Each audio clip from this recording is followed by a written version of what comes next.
Hi, I'm Yaakov Katz, and welcome to a new episode of the Jewish People's Podcast by JPPI. Tomorrow's Election Day, and America will finally choose Donald Trump or Kamala Harris. It is an election with great stakes for the future of the United States, its democratic character, and of course, its role and standing in the world. Today, we're looking at the Jewish vote and the way Israelis view the election. Who do Israelis want to see win, and who do American Jews support in these elections? How much does any of this actually make a difference? And we also want to find out, what does Prime Minister Netanyahu want to see happen? Who does he really want to see in the Oval Office come January? I'm joined today by two of my JPPI colleagues, Sara Hirschhorn and Shmuel Rosner, for a look at Jews, Israel, and the U.S. elections. Here we go. Shmuel and Sara, it's great to have you both back on the podcast, and we're down to the wire here, just less than a day away from this monumental historic election that's taking place in the United States. And I'm curious, Shmuel, I want to start with you for a moment. With these last few hours before the election day, a lot of people have already voted, but kind of when the polling stations open and before they close and the votes start to get counted, what should the people who, let's call them for a moment, I don't want to say necessarily just Jewish voters, but Jewish voters and people who care about Israel as an issue, what should they be looking for in these last 24 hours or so? Well, I think the most important thing is to see what are the candidates willing to say in order to try and lure in some more votes. Are they willing to compromise on things that are of great importance to us in order to get a few more votes, in Pennsylvania or Georgia or Michigan? If they say that they'll only use diplomacy with Iran, or if they say that they are going to pressure Israel to do this or that, if they are willing to, quote unquote, sacrifice some of the interests that are dear to us in order for them to get elected, that's a worrying sign. And these are the things that I'll be looking at. Sara, I mean, we'll talk a moment about, you just got back from the U.S., you voted, so you'll tell us about that experience. But I'm curious, somebody who's very aware and sensitive and has heightened hearing and senses, let's say, to the way the candidates do talk about Israel. We've seen a couple of interesting things over the last few weeks. I mean, first of all, Trump talking about finishing the war, but also even doing outreach to Arab and Muslim voters, particularly in Detroit, saying, if you vote for me, basically, I can stop the bloodshed. On the other hand, Kamala Harris actually being quite, taking a quite pro-Israel line and distancing herself from the more radical progressive left within the party. Well, I have to say in the last 24 hours, I feel like I've really lost the plot of the election. Richard Spencer, the renowned white nationalist, endorsed Kamala Harris and said he's going to vote for her because he feels that Trump is too pro-Israel. Meanwhile, as you mentioned, we had Arab mayors and even, prominent business community leaders and others saying that they're going to endorse Trump because they felt he was the right candidate for the Muslim community. This seems to go against everything we, think of the conventional politics of the Democratic and Republican parties. So it seems that strange things are happening. There's also been campaign ads that the Harris-Waltz campaign have run in swing states where they're using targeted messaging to Jewish and Muslim voters. Some have accused Kamala Harris of essentially talking out of both sides of her mouth when it comes to policy, particularly around Israel and the Hamas and Lebanon war, to lure in voters. And we know that Jewish voters for Trump primarily are voting based on the Israel issue. 91% cite Israel as being their top voter priority, which is very different from Harris voters who, Israel may not even make the top 10 list of the reasons that they are coming out for the Harris-Waltz campaign. So it's interesting to see how the messaging is shifting in these last hours and whether this will actually change the minds of any voters, many of whom have already voted already. Shmuel, there a lot has been spoken about regarding the Jewish vote, right? And I want to talk about the polls that we've done here at JPPI, but even before that, yeah, I tend to think back often to 2000, Gore, Bush, right, and how it might have been a few bubbies in Florida who just didn't fill out the form the right way, and that's what led to that standoff, and then eventually the Supreme Court decision, and Bush getting the election.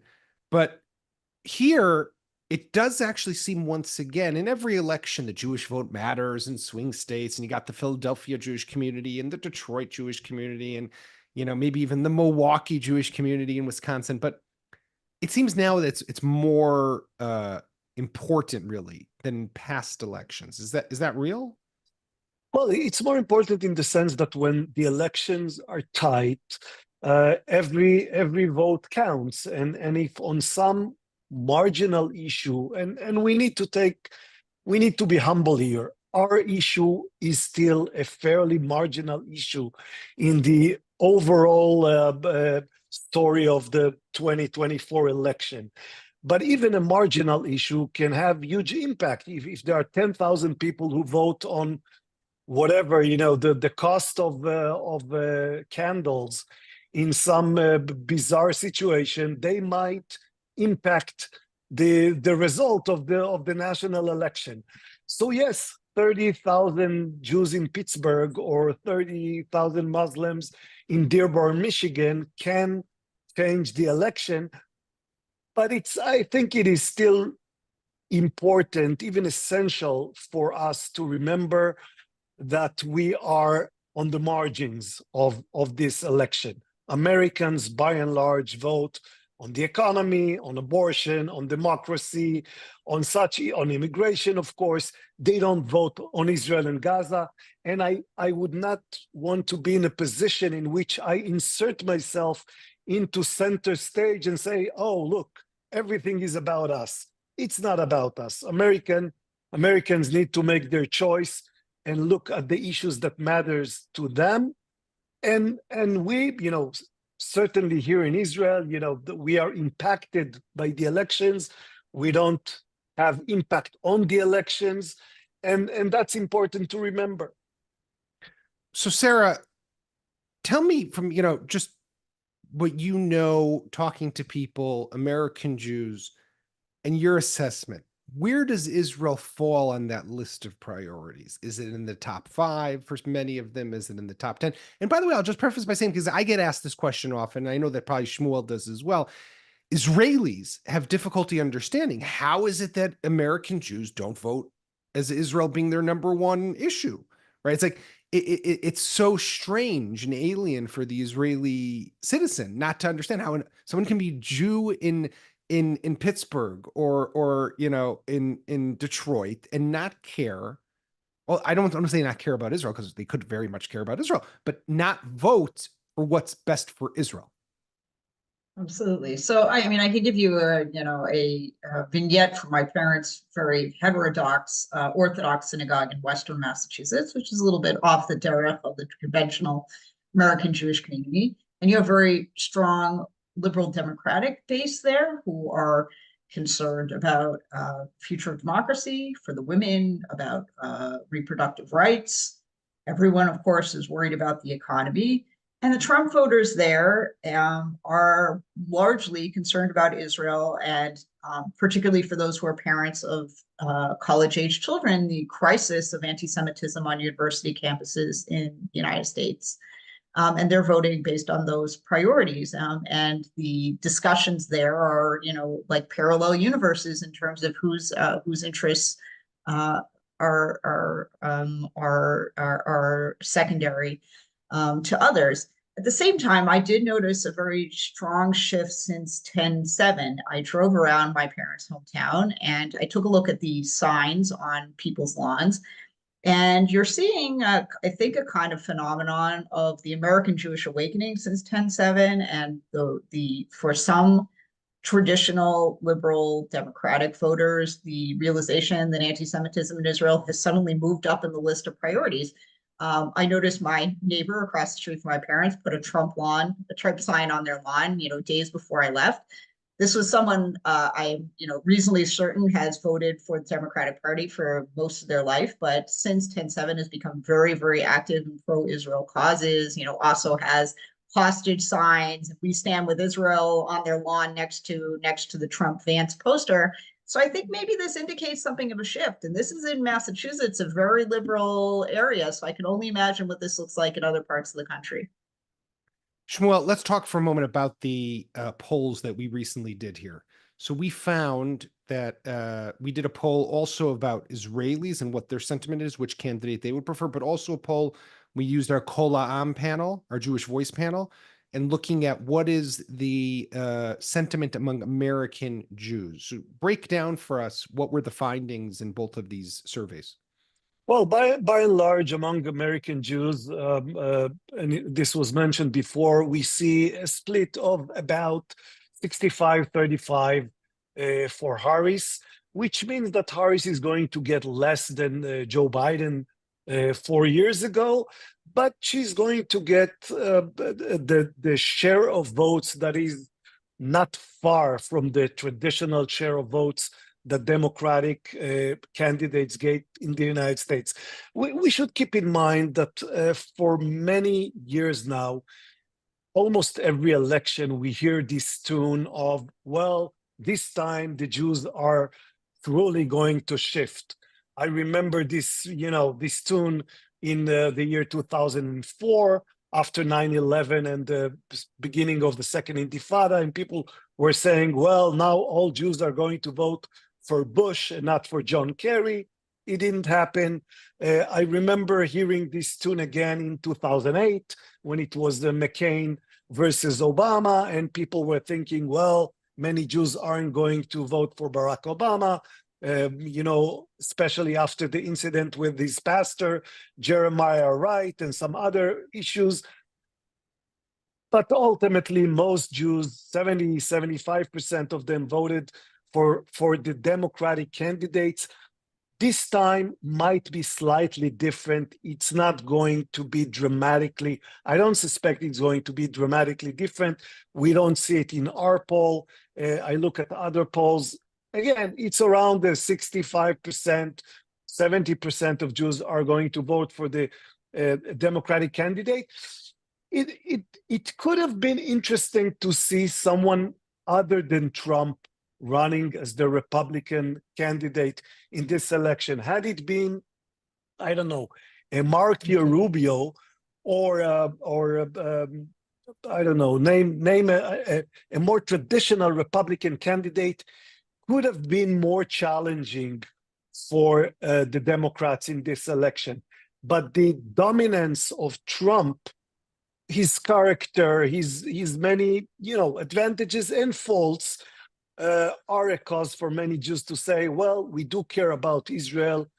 We do understand that on some issues, Trump might be better in the eyes of Israelis. And maybe even we believe that he's better for Israel, but he's quote unquote, this is too much for us. We cannot vote for Trump. And I think this will keep the share of Jews who are going to vote for Trump on a level that is not dramatically different from the traditional Jewish vote. So basically, these predictions that I hear from Republican friends of, oh, this is going to be like Reagan back against Carter, when, what was it, Reagan got 40% of the Jewish vote or something like that. We're not. Well, even then, people say, well, Reagan versus Carter, it was still 60-40 for Carter. Right. It's not as if Reagan got, and that was Reagan majority. in a landslide victory, right? I mean, exactly.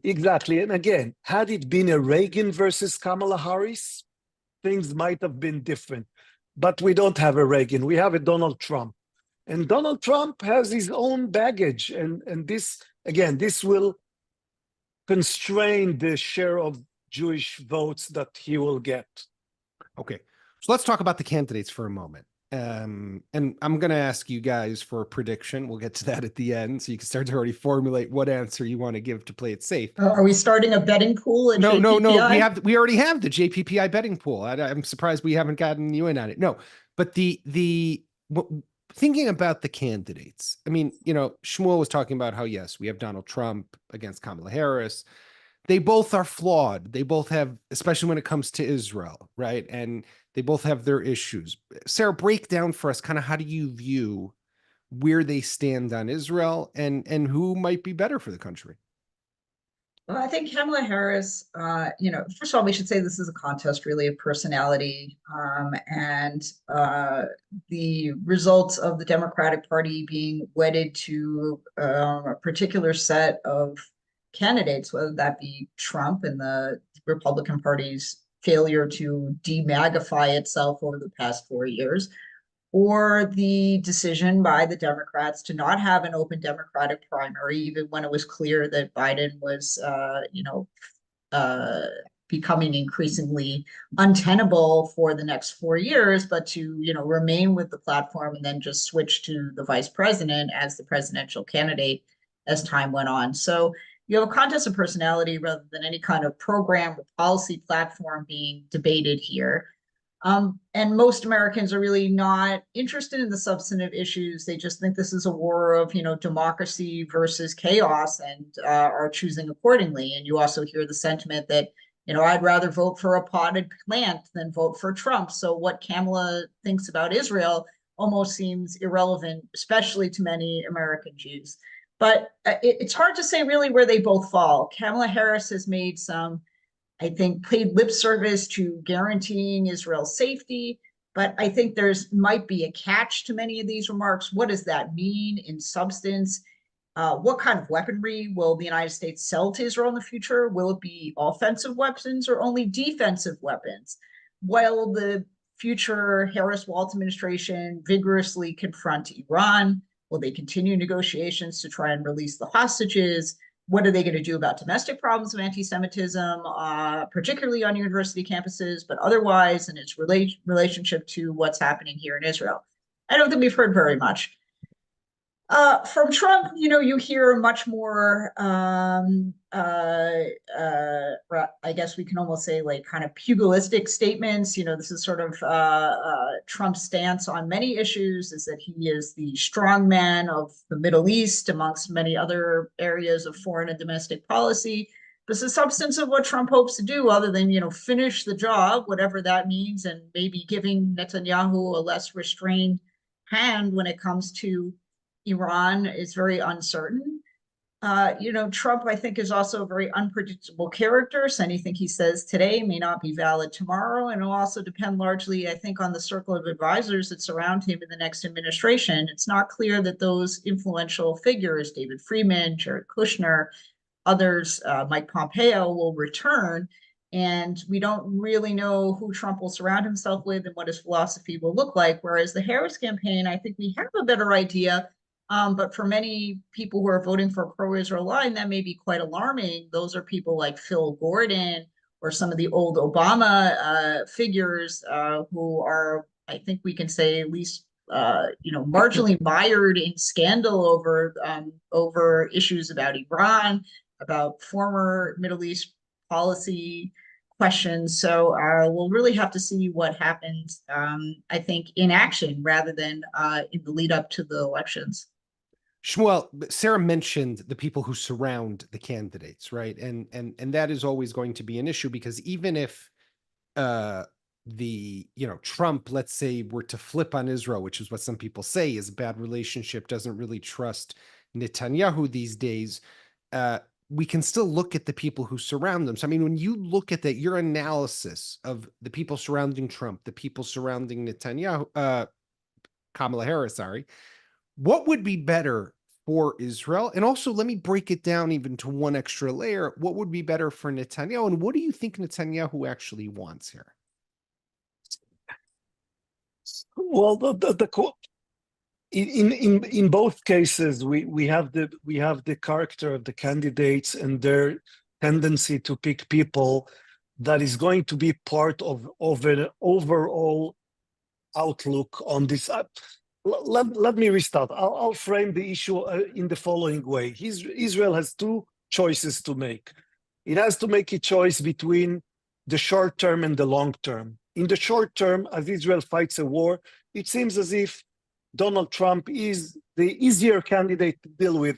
He doesn't care much about humanitarian organizations, the United Nations, the view of the European Union, all these restrictions, tying Israel hands at war. This is not something that is part of the Trump lexicon, and that's why in the short term, I think Israelis are reasonable to think that Trump will be easier to deal with.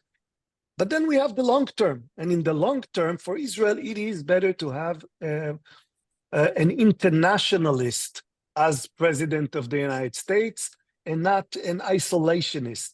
And of these two candidates, Trump seems more like the isolationist than Kamala Harris.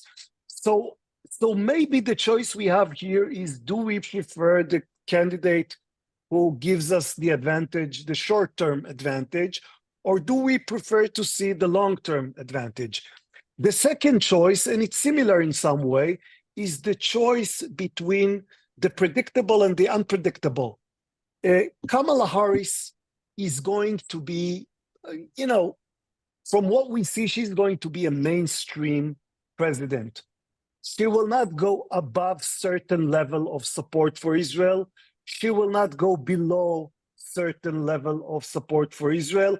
I think her actions are much more predictable. I don't think it's desirable. I would like to see someone whose affinity to Israel, whose emotional attachment to Israel is stronger. But I don't think Kamala Harris is going to be dramatically different from the traditional. She's going to pursue traditional US policies in the Middle East in some way. With Trump, you don't know what you get. It can be dramatically good or dramatically bad.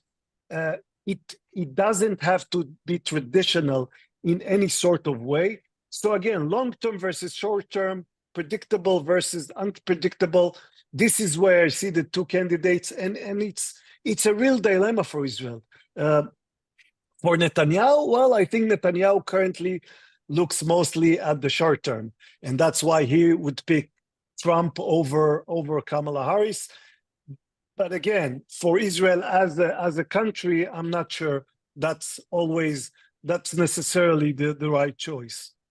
I'll just add also, I was thinking about this the other day. I was talking with a member of his cabinet back during the Obama years. It didn't hurt him politically. It actually benefited him politically to work with the president, that there was that tension, there was that daylight, because for his voters and his base, it does help to have, you need powerful, strong Mr. Netanyahu to stand up to the hostile Barack Obama or Kamala Harris for that matter. So yes, he might be able to make an argument, well, I'll get strategic benefits. This is true. That was true for Obama and hopefully for Harris, because they are at the end traditional presidents. They will not just break all the rules and do something that is unprecedented, which Donald Trump might do. So he could push the line. He could push back without fearing that this will tear the relations apart. Right. Someone else might say, "Oh, you want to play that game with me? I'll show you a thing or two." We got 3 more minutes. You got predictions for me, Sarah?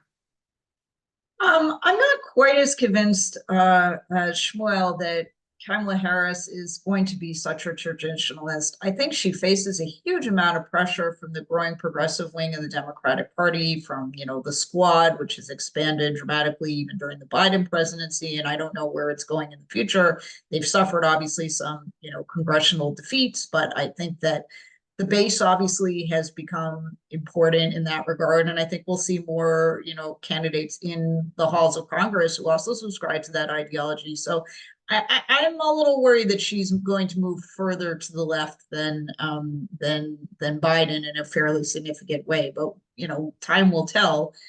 She herself, I think, as you said, has no real passionate connections one way or the other. And that also makes me nervous, because I think that she could be dragged in that sense in one direction or the other by who she surrounds herself with, similar to Trump, obviously, who also can be swayed one day to the next.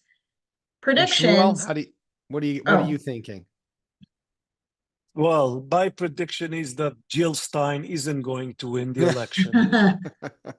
It'll be either Trump or Kamala Harris. You're playing it very safe. And by the way, I think it is essential again for us as Israelis and for all people involved in these situations. It's essential to remember that ultimately we will have to deal with the person that the American people Right. choose, and you know it's important for us to make do with their choice and say, okay, that's your choice. We will have to deal with it respectfully and as in a useful and polite way as possible. Shmuel Rosner and Sara Hirschhorn, thank you very much for being with us. And as always, you can find us Mondays and Thursdays where podcasts can be found, as well as on YouTube and the Times of Israel